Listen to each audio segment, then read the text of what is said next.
Le président Trump a déclaré qu'il ne cédera jamais aux faux bulletins de vote et à Dominion. Il a confirmé sa conviction qu'il l'emportera et sera élu président.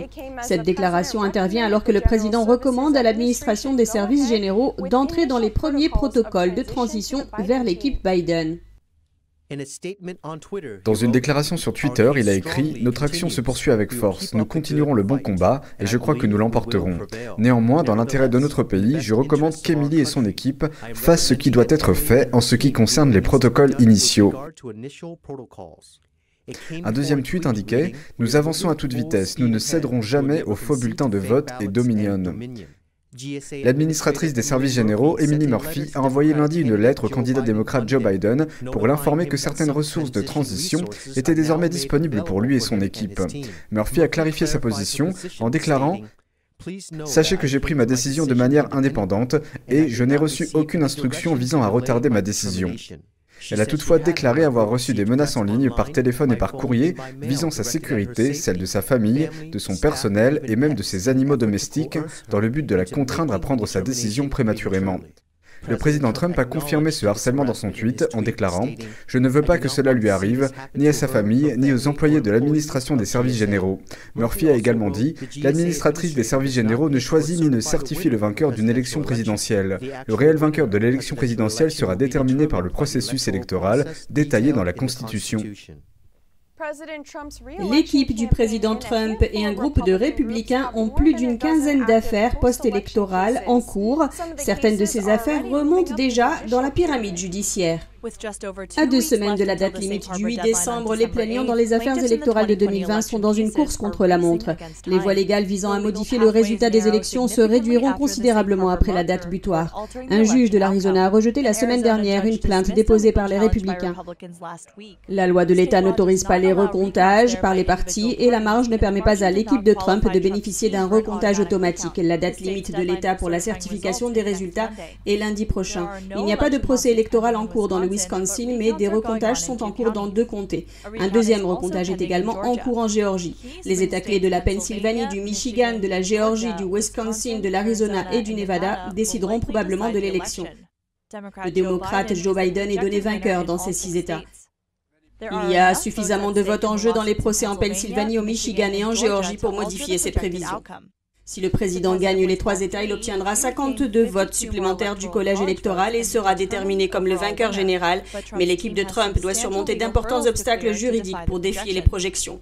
En Pennsylvanie, les espoirs de Trump reposent sur 9 procès en cours, c'est plus que dans tous les autres États réunis. Une affaire rejetée par le juge samedi y est désormais en appel. Dans le Michigan, 2 procès sont en cours, l'un pour la campagne de Trump et l'autre pour un groupe de droite. Le Michigan a certifié son résultat électoral lundi, déclarant Biden vainqueur. Un autre procès devrait être relancé dans l'État et un procès d'une tierce partie est en appel devant la Cour suprême du Michigan. En Géorgie, un seul procès est en cours. Il s'agit de réclamations d'observateurs de sondage qui ont assisté au décompte manuel de l'État. Les avocats républicains ont également laissé entendre que l'équipe de la campagne est prête à intenter un procès important en Géorgie avec des allégations qui n'ont encore été soulevées dans aucune des autres procédures. Un nouveau recomptage par machine a donc commencé mardi matin en Géorgie et devrait durer une semaine. Il fait suite à un précédent recomptage manuel qui a permis de découvrir plusieurs lots de bulletins non comptés. Le recomptage en Géorgie a commencé mardi matin. L'équipe juridique de Trump a déclaré avoir demandé ce nouveau recomptage pour s'assurer que chaque aspect de la loi de l'État de Géorgie et de la Constitution des États-Unis soit respecté afin que chaque vote légal soit compté. L'équipe a demandé une vérification des signatures dans le cadre du recomptage, mais le secrétaire d'État de la Géorgie a refusé cette demande. Un fonctionnaire électoral a déclaré que les travailleurs ont reçu des instructions sur la façon de procéder au recomptage et les représentants de Dominion Voting System ont expliqué au personnel les problèmes possibles. Les machines seront utilisées conformément à la loi de l'État et les employés traiteront environ 50 bulletins de vote par minute s'ils travaillent efficacement. Les fonctionnaires sont en train de créer une page web qui montrera les résultats au fur et à mesure qu'ils arriveront de chaque comté. L'équipe de campagne de Trump a déposé une requête pour le second recomptage après que l'État ait terminé son audit de limitation des risques à l'échelle de l'État. L'équipe de Trump a contesté le résultat, déclarant que la Géorgie a simplement recompté tous les bulletins de vote illégaux qui avaient été inclus dans le total. Ils ont également déclaré que l'audit était inutile si l'on ne vérifiait pas les signatures sur les enveloppes des bulletins de vote. Une quinzaine de témoins du premier recomptage ont signé des déclarations sous serment attestant des erreurs et des fraudes potentielles. Les comtés ont jusqu'à mercredi prochain pour terminer le recomptage en cours. Selon les sondages post-électoraux, le président Trump a obtenu plus de voix parmi les hispaniques cette année. Un spécialiste des médias de l'équipe de campagne de Trump a déclaré que le programme socialiste adopté par le Parti démocrate a poussé les hispaniques à voter pour Trump. 47% des électeurs hispaniques de Floride ont pris le parti du président Trump lors de cette élection, une augmentation de 12% par rapport à 2016. De son côté, le candidat successeur d'Hillary Clinton, Joe Biden, a perdu 10% de votes d'électeurs hispaniques. C'est ce qui ressort d'un sondage recueilli par l'America Society. Selon Giancarlo Soppo, associé à la campagne de Trump, l'adoption d'un programme socialiste par le Parti démocrate a détourné certains latinos, comme les communautés cubano-américaines et vénézuéliennes américaines de Floride. Mais ce que nous avons vu en 2018, c'est que le président du Parti démocrate, Tom Perez, a déclaré que la députée Alexandria Ocasio-Cortez était l'avenir du parti. Eh bien, avec un tel avenir, il n'est pas surprenant que beaucoup de latinos dans des endroits comme la Floride veuillent faire partie du passé du Parti démocrate, parce que personne ne souhaite que son avenir soit le socialisme. La socialiste démocrate Ocasio-Cortez a introduit le nouveau contrat vert socialiste en 2019. De son côté, Trump a dénoncé le socialisme tout au long de sa campagne de réélection. En outre, le spécialiste en communication affirme que cela ne s'est pas seulement produit en Floride. Trump a remporté les voix des hispaniques dans un certain nombre d'autres États. Selon les sondages, Trump a gagné 11 points dans l'Ohio, 8 au Nevada et 6 au Texas, pour n'en citer que quelques-uns. Ce qu'ils ont vu dans le président Trump, c'est quelqu'un qui était prêt à mettre de côté le politiquement correct et à se battre pour des politiques qui élèvent les ouvriers. Je parle donc spécifiquement de certaines des politiques commerciales du président et de sa volonté de s'attaquer réellement à la Chine pour avoir abusé de notre peuple, mais aussi de la volonté du président de se battre pour une frontière forte. Soppo dit qu'une idée fausse circule qui prétend que les hispaniques ne veulent pas d'une frontière forte. Mais en réalité, les hispaniques des comtés frontaliers, dit-il, sont ceux qui subissent les effets négatifs de l'immigration illégale. Un sondage de 2020 montre que 2 tiers des hispaniques considèrent que l'amélioration de la sécurité à la frontière entre les États-Unis et le Mexique est un objectif assez important. Un sondage montre que 45% des électeurs de Biden n'avaient aucune idée du scandale financier impliquant le président de leur choix et son fils Hunter. Selon l'organisme de surveillance des médias à l'origine de l'étude, environ 9% d'entre eux n'auraient pas voté pour Biden s'ils avaient eu l'information. Comment les médias ont-ils pu faire basculer l'élection? Réponse en images. Le Centre de recherche sur les médias, un organisme de surveillance des médias fondé dans les années 80, affirme qu'en moyenne, environ 17% des électeurs de Biden n'auraient pas voté pour lui s'ils avaient eu connaissance de certaines histoires non couvertes ou enterrées par les médias de gauche.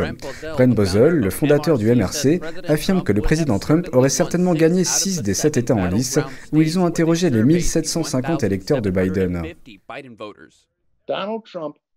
Donald Trump aurait gagné toutes les courses électorales disputées en Amérique. Sur les 6 courses électorales disputées, il aurait gagné chacune d'entre elles et aurait eu au moins 311 grands électeurs.